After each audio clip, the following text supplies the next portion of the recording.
As we get older, people teach us many things: how to take our medications properly, how to do gentle exercises for aching joints, even how to use a smartphone to call our children or grandkids.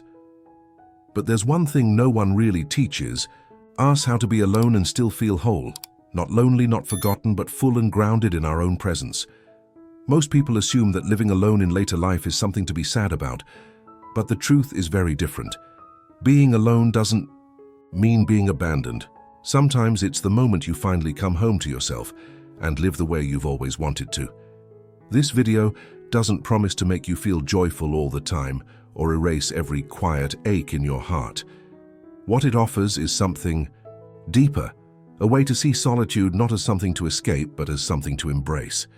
Not by keeping yourself endlessly busy, but by creating gentle rhythms, meaningful rituals, and finding small joys in your everyday life, even if no one else is around to witness them. If you're living alone, or preparing for that season of life, this space is for you. Go ahead and subscribe if you'd like to join us in more honest, heartfelt conversations like this one. And if there's something small that makes you smile when you're by yourself, please share it in the comments below, because your story might be exactly what someone else needs to feel a little less alone today. For most of our lives, being alone has been wrapped in shame, worry, or even pity. People assume it means you've been left behind, that something must have gone wrong. But what if that isn't true at all? What if being alone, especially in your later years, is not the end of the story, but the part where you finally begin to live it your way? One older gentleman once joked, "Being alone just means I finally get to hold the remote." At first it sounds like humor, but underneath there's wisdom, freedom, a freedom the kind you haven't felt in decades. Begins when you're no longer adjusting to someone else's preferences. No more eating meals you never liked just to keep the peace. No more tiptoeing around someone else's mood or apologizing for your silence. When the noise fades, you begin to hear your own voice again. There was a woman in her mid-60s who had just finalized a divorce after decades of marriage. The first night she spent alone, she stayed up until midnight, ate ice cream straight from the carton, and watched a sci-fi movie she never got to choose before. She laughed, not just at the aliens, but at the realization that she didn't even know she liked sci-fi. That's what freedom looks like, and not loud, not rebellious, but quiet, powerful, personal. When no one else is dictating your schedule, your choices, or your energy, you start noticing things you never had space to notice before. Your rhythms return, your preferences matter again. You begin to design your day around peace, not pressure. And that doesn't mean every moment is joyful or easy, but it's yours, entirely yours. Aloneness becomes an opportunity when it's no longer confused with emptiness. It's not a punishment, it's a reset. It's a pause from everything that used to pull you in different directions. It's a window into self-respect, the kind that doesn't need applause or permission. Some people spend their whole lives surrounded by others and never once experience this kind of stillness, this kind of clarity. But you can. And once you realize it, once you feel it, you stop seeing alone as something to fix and start seeing it as a kind of emotional independence that's rare and deeply valuable. This kind of freedom isn't reckless or chaotic. It's intentional, but it also asks something of you, structure, because freedom without direction can turn into drifting.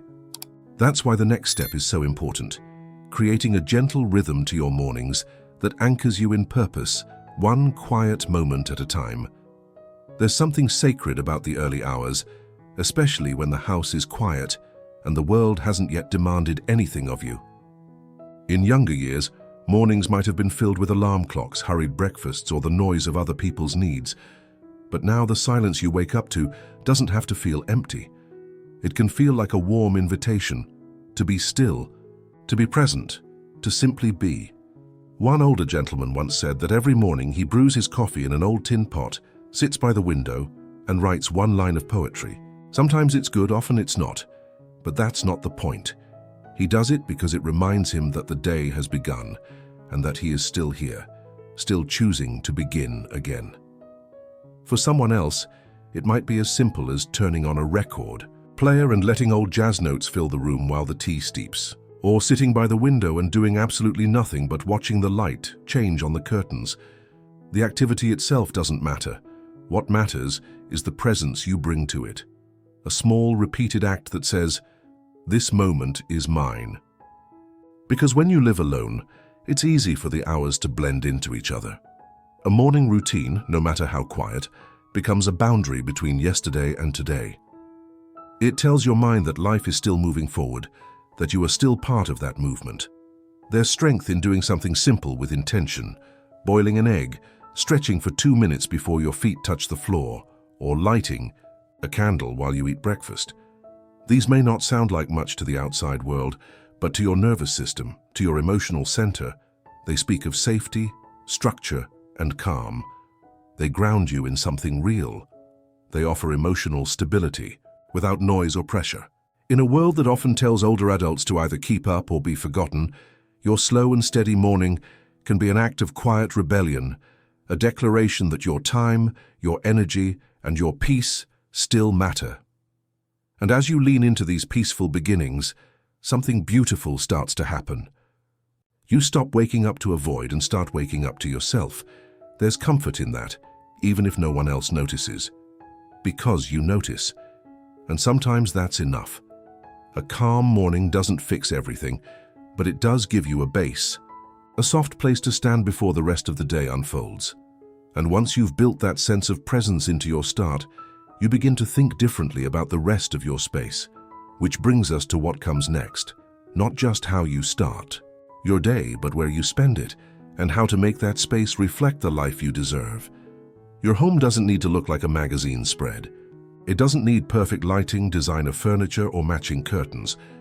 What it truly needs, especially when you're living alone, is to feel like a reflection of you. Not the life you had with someone else. Not what people expect someone your age to live in, but of the person you are now, and the peace you deserve. One woman once lived over a year in a space that still looked exactly as it did when her husband was alive. His favorite recliner stayed in place. The walls remained dull, the energy frozen. One day she stood up, moved the chair into the garage, repainted the walls lavender, and strung fairy lights across the shelves. She bought herself a bright orange armchair just because it made her smile. That was the moment she said she felt like she had finally come home night, not to a house but to herself. Another man named his cactus Pedro and talks to it every morning. Why? Because it makes him laugh. Because it reminds him that life can still be playful. Someone else placed a lava lamp in her bathroom and said the soft glow at night helps her feel calm before bed. These are not decorations. These are anchors. Small intentional choices that signal to your mind and your heart. This space is safe. This space is yours. When you're living alone, your environment has the power to either drain you or heal you. And it doesn't take money or a renovation crew. Sometimes it just takes one new pillow, a scented candle, or moving the table to catch more morning light. What matters is not how things look to others, but how they feel to you. A home should feel like a hug when you walk through the door. It should smell like calm, sound like comfort, and remind you that you're not living in a waiting room for something better. You're already here. You're already enough. And the space around you can either reflect that truth or fight against it. When you start choosing colors that lift you, objects that delight you, and layouts that work for how you move and rest, you're not just rearranging furniture. You're telling your nervous system, this is home and I belong here. Healing begins in the smallest corners, in the chair you sit in every day, in the photo you choose to frame, in the plant that keeps growing because you remembered to water. And once your surroundings start to reflect your peace, something stirs inside. You begin to feel less like you're passing time and more like you're living it. And when that happens, when you finally feel safe and seen in your own space, there's often a quiet urge that follows, a desire to laugh again, to play again, to be a little silly, just for the joy of it. When you live alone, there's a quiet magic in knowing no one is watching. And with that comes a rare kind of freedom, the freedom to be a little ridiculous, a little playful, a little more yourself than you've been in years. It doesn't have to make sense to anyone else. In fact, the best moments rarely do. A woman in her 70s once treated herself to the Disney Castle Lego set she had always wanted as a child. She sat at her kitchen table, humming Doris Day tunes, wearing a plastic princess crown, and building each tower with giddy pride. She wasn't doing it for nostalgia. She was doing it because it brought her to life. That sparkle in her eyes, that lightness in her laugh. It had nothing to do with age and everything to do with permission. Permission to enjoy something silly simply because she could. A man down the street wears a suit and tie every Tuesday just to eat his cereal. He says it makes breakfast feel like a formal event and confuses the mailman. But more importantly, it puts him in a good mood. Another neighbor talks to her plants in an exaggerated British accent. When asked why, she smiled and said, "Because they never interrupt me. These aren't eccentricities, they're signs of someone alive, someone not letting the seriousness of aging bury their humor, their creativity, or their spontaneous joy." When you do something silly on purpose, you're giving yourself permission to exist without performance. You're not trying to impress, you're not chasing validation, you're simply reconnecting with a part of yourself that's been quiet for too long. It's easy to forget that laughter is medicine. Not the polite, restrained laughter we offer in conversation, but the deep, belly-shaking kind that comes when you let go, when you surprise yourself, when you remember that fun doesn't need an audience.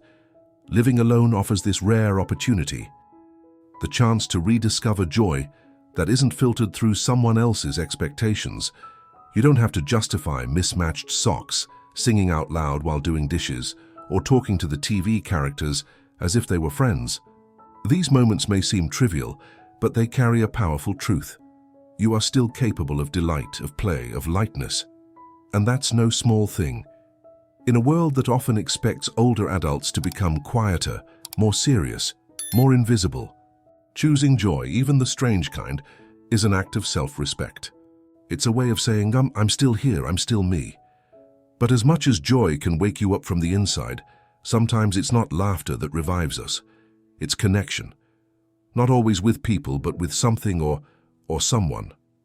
That depends on us, even just a little. And that's where we go next. The quiet power of caring for something beyond ourselves. There's something quietly powerful about caring for a living thing, especially when you live alone. Not because you need to stay busy, and not because someone told you it's good for your mental health, but because it gives your days a quiet kind of meaning. A retired gentleman once brought home a small snake plant, one of the easiest to care. For Imar, he named it Stan. At first, Stan just sat on the windowsill, unremarkable, but something shifted. The man began checking on him every morning, turning him toward the light, watering him gently, and yes, talking to him. It became a rhythm, something real to return to each day. He didn't need a garden. He just needed a reason. Another woman found peace in a small aquarium. She never gave the fish names, she didn't talk to them. She simply sat with them each evening, sipping her tea while watching them swim. "They calm me down," she said once, "and they never argue." That's the beauty of these quiet relationships. There are no expectations, no need to explain yourself, just the steady exchange of care, presence, and stillness.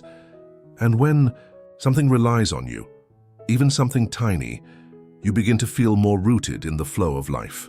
You're no longer just drifting through the hours. You have something to tend to, something to notice, something to gently protect. Caring for something doesn't require energy you don't have. It doesn't mean taking on a responsibility you can't manage. It simply means creating a thread of connection, however thin, that ties you to the living world. It reminds you that you're still capable of nurturing, of influencing the world around you in a quiet but beautiful way. Whether it's a plant that grows a new leaf, a bird that starts visiting your windowsill, or a rescued old cat that finally curls up in your lap, these moments affirm your place in the present. You are still here. You still matter. And you're still needed. What matters most isn't the size of what you care for. It's the act itself, the intention, the choice to wake up and water something, to feed something, to notice its small changes. Because in doing that, you're also remembering your own ability to grow, to give, to feel purpose again. It's a kind of emotional grounding that doesn't require words or achievements, just presence, just love in its most practical form. And when you build that kind of gentle connection, something else begins to shift. The silence that once felt so heavy starts to feel lighter, safer, almost welcome. You begin to understand that stillness doesn't have to be scary.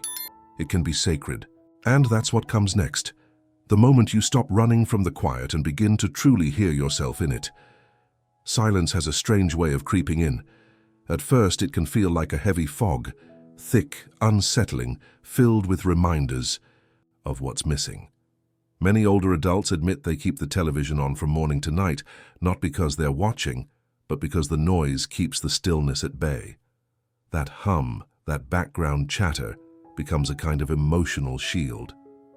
But what happens when the noise is gone? One woman shared that her internet went down for 3 days, and after the first day of frustration and restlessness, something unexpected happened.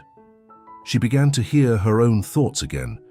Not the anxious ones that loop like static, but the soft ones buried beneath the noise. Thoughts like, "I miss painting," or "the afternoon sun on the floor is beautiful today." That's what silence does when you stop fighting it. It turns from a void into a mirror. It doesn't scream, it waits. And if you stay with it long enough, it stops showing you your fears and begins showing you your truth.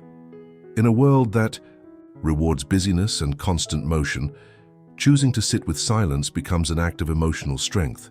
You begin to feel centered, grounded in your own presence, without needing someone else's voice or the constant stream of media to keep you company. The mind, when not overstimulated, becomes clearer. You begin to notice the details that once passed you by, the shift in light across your table, the quiet joy of sipping tea slowly, the birds outside your window forming their own kind of community. Silence, once embraced, becomes your canvas. It allows space for reflection, for creativity, for healing. There is a calm power in realizing that you can sit with your thoughts and not be overwhelmed, that your own company is enough, that peace is not something you have to chase, it's something you can allow. Many people spend their lives running from this kind of quiet, filling every space with distraction, fearing what they might hear in the stillness. But what they often find, if they let it settle, is something honest and beautiful.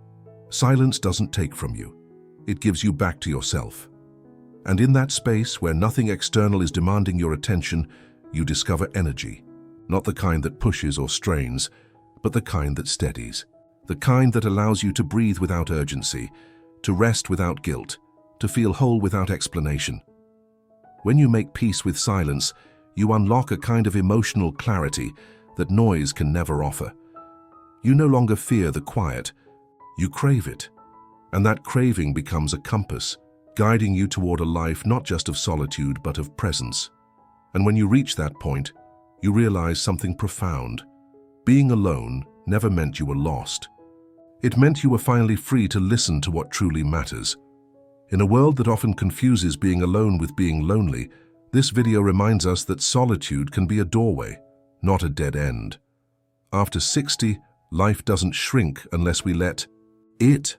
In fact, it can expand in deeper, quieter, more meaningful ways.